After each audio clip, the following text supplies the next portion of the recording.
तो hello student, तो मैं हूं आपका आर्यन भैया और आज हम लोग पढ़ेंगे formation of urine.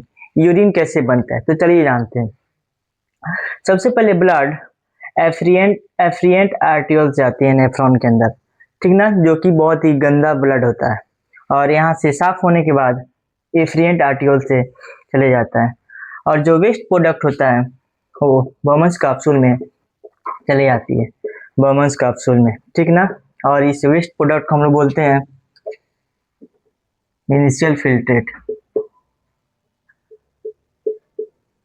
Initial filtrate, ठीक ना।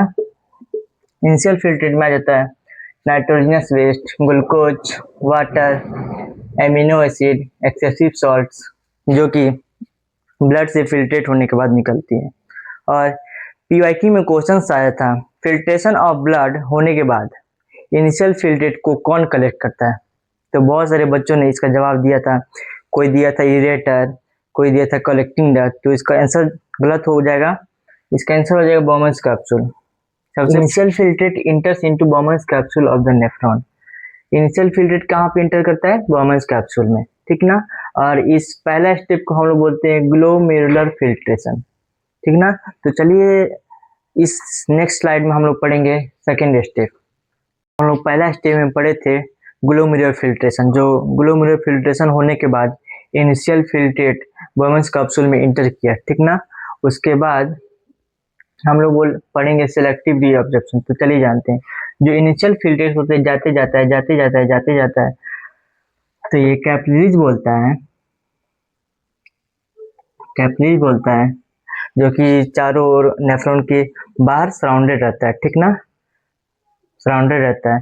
तो कैपिलरीज बोलता है कि मुझे कुछ यूजफुल चीजें चाहिए, यूजफुल सब्सटेंस चाहिए, जैसे कि ग्लूकोज हो गया, एमिनो एसिड्स हो गए, सॉल्ट्स हो गए, और भारी मात्रा में पानी रीअब्जॉर्ब कर लेता है कैपिलरीज। और कुछ गंदगी चीज होता है, जैसे कि हो गया यूरिया हो गया और वाटर हो गया, वो डीसीटी में डाल देता है। और इसी को हम लोग बोलते हैं selective reabsorption. Useful substance like glucose, amino acids, salts and a major amount of water from the filtrate. फिर इनिशियल फिल्ट्रेट से वो रीअब्जॉर्ब करता है कैपिलरीज, ठीक ना, reabsorb back by capillaries. Capillaries इसको रीअब्जॉर्ब करता है सराउंडेड द नेफ्रॉन, जो नेफ्रॉन के चारों ओर सराउंडेड रहता है, ठीक ना। हम लोग थर्ड स्टेप पढ़ेंगे, चलिए जानते हैं। हम लोग सेकेंड स्टेप में पढ़े थे सिलेक्टिव रीअब्जॉर्प्शन, ठीक ना। उसमें था कि यूजफुल सब्सटेंस को कैपिलरीज के द्वारा इनिशियल फिल्ट्रेट से वो रीअब्जॉर्ब कर लिया था। तो चलिए जानते हैं थर्ड स्टेप में क्या है, ट्यूबुलर सिक्रेशन। जो कैपिलरीज है, कुछ उसमें वेस्ट प्रोडक्ट था, जैसे कि हो गया यूरिया हो गया, एक्स्ट्रा वाटर हो गया और सॉल्ट्स हो जाएंगे, जो कि डीसीटी में चले जाता है, डिजिटल कन्वोल्यूटेड ट्यूब्यूल, ठीक ना। ट्यूब्यूल के अंदर चले जाता है यूरिया वगैरह, और फिर इसमें ये कनेक्ट रहता है कलेक्टिंग डक्ट से, जो कि जो यूरिया वगैरह था सब इसमें कलेक्टिंग डक्ट में आ जाएगा, किसमें? कलेक्टिंग डक्ट में, ठीक ना। फिर ये कलेक्टिंग डक्ट यूरेटर से कनेक्ट होता है, फिर वहां चले जाएगा, ठीक ना। तो चलिए पढ़ते हैं।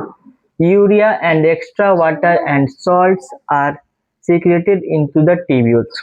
ट्यूब्यूल के अंदर सीक्रेट कर दिया, ठीक ना, which opens up into the collecting duct and then into the ureter. तो मैंने बताया था कलेक्टिंग डक्ट से यूरेटर में चले जाता है।